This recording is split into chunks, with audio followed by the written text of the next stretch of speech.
Yeah. Well, I'll get you to start with your name. Okay. And let's just start with how you came to live in the area. So I think it was... Okay, well, my name is Betty Dagnia, and my mother, my brother and brother-in-law built a house for my mother in Swann Street in Tuart Hill. They spent weekends building this house. Not many houses around. Nollamara and those suburbs were just not built on in those days. And so that was just an asbestos and timber house. And my brother was living in Malden Avenue in Yokine, and he built his own house too. And Malden Avenue was just a sandy stretch of road, so that to get to a bus you had to plough through the sand and then walk down Swann Street to Wanneroo Road and catch a bus there. So it was quite a business, you know. And so the house that they built was quite small and just, as I said, asbestos and timber, but we thought it was a palace. And we had this dog, and it thought that my mother couldn't see it when she walked up the road to work, because she worked at the Yokine golf links in those days. And it used to trot along up the road on the other side, thinking she didn't see her going to the bus stop. But I lived there for a couple of years, and then I went nursing actually, so that sort of ended my time there. But I've got quite a lot of memories of the area and catching the bus. The bus service actually improved after a while, and you could catch a bus a couple of streets up, so that wasn't so bad then. Now what else? Was it mostly bushland around there? It was bushland opposite, yes. Mm-hmm. But I used to like to ride my bike, and I would ride my bike out to the beach where my sister lived.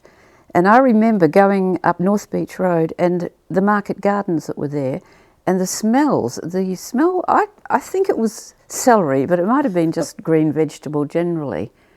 Yes, I remember that quite. If I smelt that smell now, it would bring back lots of memories. Yeah. And you would go ride your bike to the beach, and you'd spend the day there swimming? No, I'd just go and visit my sister who lived in Trigg at the time. Okay. And then I'd just ride home, I suppose. Mm-hmm. Yeah.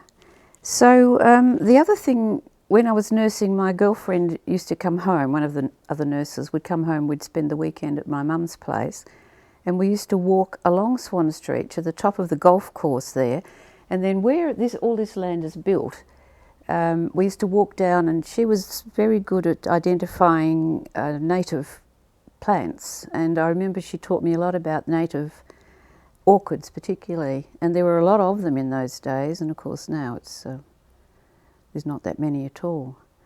Yeah, so we used to walk down there, but when I went nursing, of course I didn't live there, just going home on weekends and so on. Or not weekends, you didn't get many of those, days off.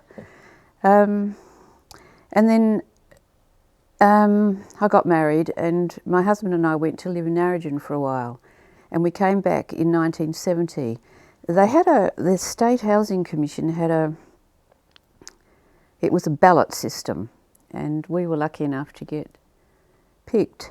And so we chose the land in Aldersea Road. We could have gone further up the hill, overlooking the golf course, but I felt it wouldn't be safe for the children, and it was closer to the school. Also too, I'd always lived opposite or near bushland, so the idea that Breckler Park was right opposite was really good. Well, Breckler Park in those days was just bush, nothing more. It was just quite dense bush, and we used to go over with the dog and play hidey with the dog. One of us would hold the dog, the other would hide. And, you know, it was just silly fun. But anyway, we did that. Dianella Plaza was very undeveloped at that stage. Woolworths was there. It was all open. Now it's covered over, and I don't know, have you been over there? Do you know? Well, it's quite covered in now, and there's, you know, it's quite a reasonably sized shopping centre. And there was I think it was some sort of a sundial or something in the middle, but it was all open. So I think there was Tom the Cheap, or one of those sort of cheap, I might even have it written down here what it was called. action it was. Yeah. And Coles was where the library is now, and it was all open and you can just walk there. So it took quite a while for that to develop. So I've seen these sorts of things. Breckler Park, I've walked in with dogs since 1970, well before that, as I said, in 1958 or whatever it was, when I used to walk with my friend. But we've watched it develop because, as I said, it was just thick bush, and eventually the centre was cleared and that oval was made there, and the sports club for cricket and for hockey became a feature of it, which was quite good because my kids played hockey and they played for Harleys, which was one of the teams there. Yeah, so, and then, you know, the pathways went through the bush, but I've seen a great deterioration in that bush over the years, which is quite sad, really, to see.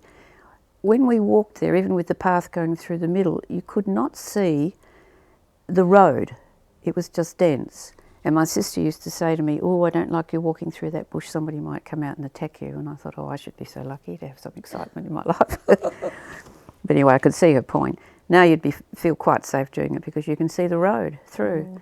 And I did ask a ranger once, because I joined Stirling Shire has this adopt a park, which you probably know. So I'm a member of that and have been for many years. And I asked the ranger once why this was happening, and he said to me that the water table level had dropped and also dieback. And I just thought, well, just wear and tear. But, you know, people, you can't have people walking through these places and dogs and so on, and for it not to suffer. So, but it's really quite sad to see it now because it's becoming more and more sparse, the undergrowth. Yeah. Yeah, it's a shame. It would be good if there was the wildflowers were back there, you know. The orchids. Yes, well, there still are a few orchids, but not many. There are a few spider orchids and a few donkey orchids in little patches, but, you know, not that many, yeah. Yes, and you know, when my brother first went to that block, they lived in a little caravan. Things were hard, money was tight, and after the war, supplies were not in abundance, building supplies. So people lived in caravans. It was not uncommon. We lived in a caravan when we lived in Bayswater first, and my father was building the house. Yeah, so it was hard because, and my sister went and lived on his block of land in a caravan with a baby. She had to dig a hole under the caravan to find a cool spot to put perishables. It's hard to believe, really, isn't it? Things have changed so much. In such a short time, you know, like she's 93 now, that sister of mine. Yeah, so it's, you know, it's, I suppose she was in her early 20s when she was doing that. Must have been very hard, boiling up clothes on an open fire and all that sort of thing. Life was pretty hard for people, but I don't think it does you any harm, actually. Yeah. Betty, that's great. Thank you so much. God, I feel like I've been yakking on non-stop.